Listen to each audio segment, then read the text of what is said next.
చిన్ని serial today episode. Maddy Madhu ఒడిలో తలపెట్టుకొని పడుకొని మధుతో అమెరికా నుంచి వచ్చాక చిన్ని ఎక్కడుందో తెలుసుకొని చిన్ని ఒడిలో తలపెట్టుకొని ఇలా పడుకోవాలనుకున్నాను.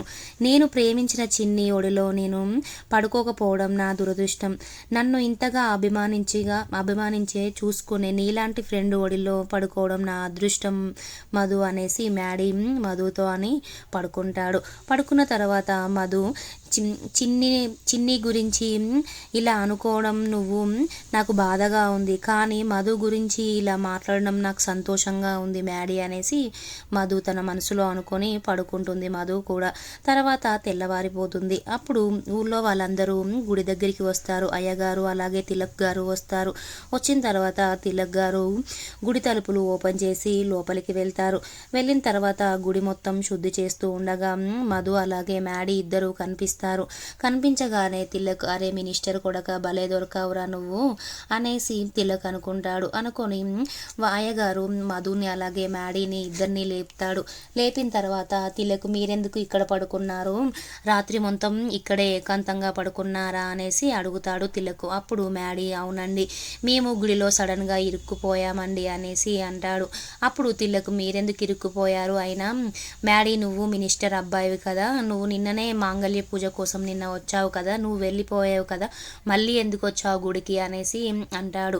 అప్పుడు మ్యాడీ, నేను వెళ్ళిపోయానండి, తర్వాత మా ఫ్రెండ్ ఈ గుడిలో ఇరుక్కుపోయిందని వచ్చాను, వచ్చి మధుని చూసి మెయిన్ డోర్ దగ్గరికి వచ్చేసరికి లాకేసి ఉందండి అనేసి చెప్తాడు. అప్పుడు తిలక్ నమ్మడు.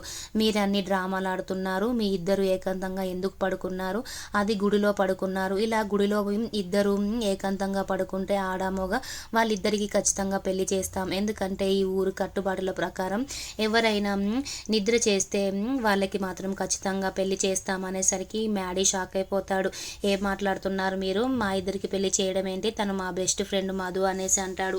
అప్పుడు మధు కూడా, తను మా బెస్ట్ ఫ్రెండ్ మ్యాడీ, మీరెందుకు అలా మాట్లాడుతున్నారు అంకుల్ అనేసి అంటుంది. అప్పుడు తిలక్, లేదు, మీ ఇద్దరు ఏకాంతంగా పడుకున్నారు కాబట్టి మీకిద్దరికి మాత్రం పెళ్లి చేస్తాము అనేసి అంటాడు. అప్పుడు మ్యాడీ, మా నాన్న మినిస్టర్, మా నాన్నకి చెప్తాను అనేసి అంటాడు. అప్పుడు తిలక్, మీ నాన్నకి కూడా ఫోన్ చేసి రమ్మంటాను అనేసి తిలక్ వేరే వాళ్ళకి చెప్తాడు, వాళ్ళ నాన్నకి ఫోన్ చేయమని. అప్పుడు వేరే ఒక ఆయన వాళ్ళ దేవేంద్రకి ఫోన్ చేస్తాడు. ఫోన్ చేసి, ఇట్లా మీ బాబుకి అలాగే మధుకి పెళ్లి చేస్తున్నాము గుడిలో, మీరు తొందరగా రండి అనేసి చెప్తాడు. అప్పుడు నాగవల్లి అలాగే దేవ వాళ్ళందరూ గుడికి వస్తారు. వచ్చిన తర్వాత ఏమైంది మ్యాడీ అనేసి అడుగుతాడు. అప్పుడు మ్యాడీ, నాన్న వీళ్ళిద్దరూ మా ఇద్దరికి పెళ్లి చేస్తామంటున్నారు అనేసి అంటాడు. అప్పుడు తిలక్ని దేవ చూసి, తిలక్ ఏం మాట్లాడుతున్నావు, వాళ్ళిద్దరూ గుడిలో ఏకాంతంగా ఉన్నంత మాత్రాన వాళ్ళకి పెళ్లి చేస్తావా, వాళ్ళిద్దరూ బెస్ట్ ఫ్రెండ్స్ అనేసి అంటాడు. అప్పుడు తిలక్, నీకు తెలుసు కదా, ఈ గుడిలో ఎవరైనా ఏకాంతంగా పడుకుంటే ఆడామోగ వాళ్ళిద్దరికి మాత్రం ఖచ్చితంగా పెళ్లి చేస్తాం, ఈ ఊరు కట్టుబాట్లు నీకు కూడా తెలుసు కదా అనేసి అంటాడు. అప్పుడు మా దేవ, ఏమైందమ్మా మధు, అసలు నువ్వు చెప్పు జరిగింది అనేసి అడుగుతాడు దేవ. అప్పుడు మధు, అంకుల్, నేను గుడిలో బ్యాగ్ సదురుతున్నాను, కొబ్బరికాయలు గిట్లా సదురుతుండగా ఏదో పొగ వచ్చింది, ఆ పొగకి నాకు కళ్ళు తిరిగినట్టుగా అయ్యి నేను కింద పడిపోయాను అంకుల్ అనేసి చెప్తుంది. అప్పుడు మ్యాడీ కూడా, అవునానా, నేను మళ్ళీ గుడికి వచ్చి మధుని లేపి నేను మెయిన్ డోర్ దగ్గరికి వెళ్ళేసరికి లాక్ వేసింది, అప్పుడు లాక్ వేసి ఉండేసరికి మేమిద్దరం ఇలా పడుకున్నాము అంతే, తను మా బెస్ట్ ఫ్రెండ్ కదా డాడీ అనేసి అంటాడు. అప్పుడు ఆ దేవ తిలక్తో, వాళ్ళిద్దరు ఫ్రెండ్స్, వాళ్ళిద్దరు పడుకున్నంత మాత్రాన వాళ్ళిద్దరికి పెళ్లి చేస్తావా, ఆ రూల్స్ నేను పాటించను అనేసి అంటాడు. అప్పుడు తిలక్, ఊళ్ళో వాళ్ళందరూ కూడా చూశారు, ఈ ఊరు కట్టుబాట్లు నీకు కూడా తెలుసు కదా, వాళ్ళిద్దరికి మేము పెళ్లి చేస్తామనేసి అంటాడు.